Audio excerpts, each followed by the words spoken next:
If you are in any way connected to the video game industry, like if you work for a dev or a publisher or in retail, or if you're a gamer, or even if you're watching this video, you are a part of a multi-billion dollar industry. Starting in the 1950s as college side projects, gaming has become a large part of our global culture, spawning movies, TV shows, books, and even our social conversation and memes. Everybody and their grandma has become a gamer, depending on your definition of the word. This got me thinking and searching for the reasons we play games for. It couldn't just be habits. And interestingly, all the best selling and influential games follow the same patterns and give us the following reasons to play them. So, let's dive in. The first reason we play games for is to get a sense of achievement.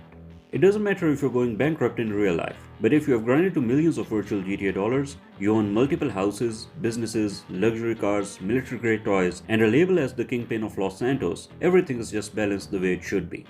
This gives us the dopamine we need to feel good about ourselves. Tell me of a greater feeling than the one you get after 100%ing a game. The second reason to play video games for is to kill time and boredom. Long flights give us a very good excuse to catch up on the novel we've been meaning to read since we made our New Year's resolution.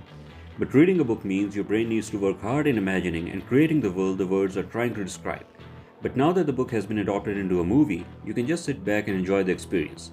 But wait, this experience only lasts a few minutes and you still have hours to go. And while you were watching the movie, you looked free and everybody on your left and right kept disturbing you and bringing you back to the real world, making watching the movie more of a chore. Have I got a solution for you? Playing video games. You see, games, if done correctly, can give you hours of immersive entertainment and also make you look busy and unavailable to others. Enjoy. A quick game of matching 3 in Candy Crush while waiting for your doctor's appointment can be the difference between needing a therapist as well and not. The next reason to play video games for is to escape reality or live out a fantasy. For example, in reality, I'm a beer-bellied guy with skinny limbs and more hair on my body than I would like to admit. But in the world of Call of Duty, I'm a highly trained special operator whose face nobody has even seen and is known only as Ghost, whose real name is even redacted from the official dossier that is given to my superiors. Okay, that example was a bit much, but all the boys will agree with me that we have all sat in a classroom bored and imagined if a bad guy busted through the doors, we would spring into action and deal with the situation, putting even the 80s action movie stars to shame. Games give us the medium to live out these fantasy experiences. Dream of surviving a zombie apocalypse or an alien invasion might not come true, but who says we can experience that feeling? Many 15-year-old girls have had fatherly feelings while playing as Joel and smuggling Ellie through the quarantine zone to safety. You have read about Superman, watched Superman in his adventures, but you can be Superman in Superman 64. The point is, it's always better to live a character than to just watch them. RPGs anyone? Moving on to the next reason, and it's competition. It's always important to show who is alpha, and teabagging the downed opponent is the best way to showcase your superiority. Ask any 9 years old how they got romantically involved with your mama, and they will always answer by playing a 1v1 snipers only in Crossroads. It's always good to hear from your friends that they have a high score of 4 in Flappy Bird, only for you to respond by showing your high score of 10. Competition is important to us, and video games give us a safe and healthy, sometimes toxic way to showcase our skill and gather admiration from our peers.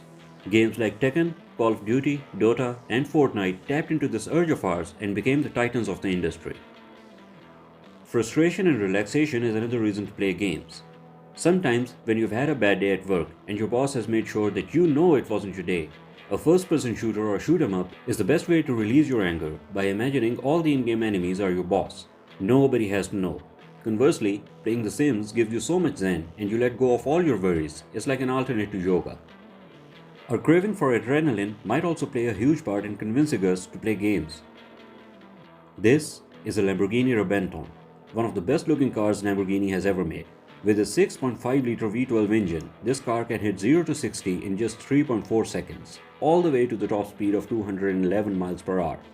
All this could be yours for just $2.1 million US. You don't have the dough? Even if you had that kind of money, you wouldn't be able to buy it because there are only 15 in existence and they are all sold out. Or, for $60, you can buy Gran Turismo 6 and race it on any of the realistic tracks around the world and pretend to enjoy the real-life experience of driving a Lamborghini and get almost the same adrenaline as driving the real Lambo. Alright, so the last reason I could think of has a negative connotation. It's addiction. Like if you play GTA Online this week, you can get a supercar for free to flex on everybody in your server. This car would normally cost 5 million GTA dollars. That would cost you a lot of time to grind. Only a fool would miss an opportunity like that. Or play Call of Duty Mobile this season, and by just logging in every day for 21 days, you can unlock a unique and exclusive operator skin.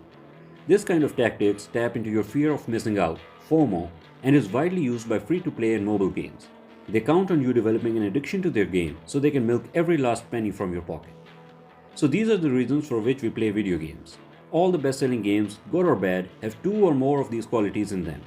Saying we play video games just for the dopamine hit or we are immature is a statement that couldn't be more wrong, and our reasons are way deeper than that.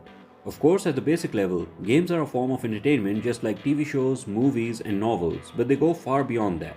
They let us do what might be impossible in the real world. A janitor can be an astronaut, a middle schooler can be a fighter pilot, an accountant can live out their dream of being a medieval knight. It helps some of us learn so many new things and even the subjects that we struggle with in school just because it makes learning fun. On top of that, they enable us to interact, engage, and socialize with many like-minded people irrespective of the borders and distance between us. Many long-lasting friendships, fandoms, and even relationships owe their existence to gaming. The argument that gaming makes our youth immoral and turns us into psycho and sociopaths is tired and recycled from when people used to say the same thing about rock music. We need to dig deep into the psychology of playing video games and see how it is making life better for so many of us and genuinely helping us with conditions like depression and anxiety. It has also played an important role in showcasing the brilliance and creativity of people, like when the gamers were able to decode a real-life hieroglyph put in the Assassin's Creed game that had baffled researchers for so many years. Ever missed any other reason for playing a video game? What are your opinions on this topic? Let us know what you think in the comment section.